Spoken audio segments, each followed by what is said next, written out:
You ask Tiger to solve. This deals with linear equations with one unknown. The final result is t equals 17/3. Let's solve it step by step. Group all constants on the right side of the equation. Subtract 15 from both sides. Group like terms. Simplify the arithmetic.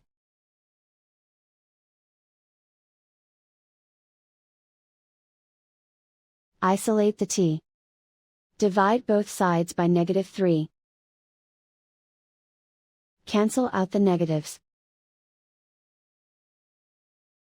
Simplify the fraction. Cancel out the negatives. And so the final result is t equals 17/3.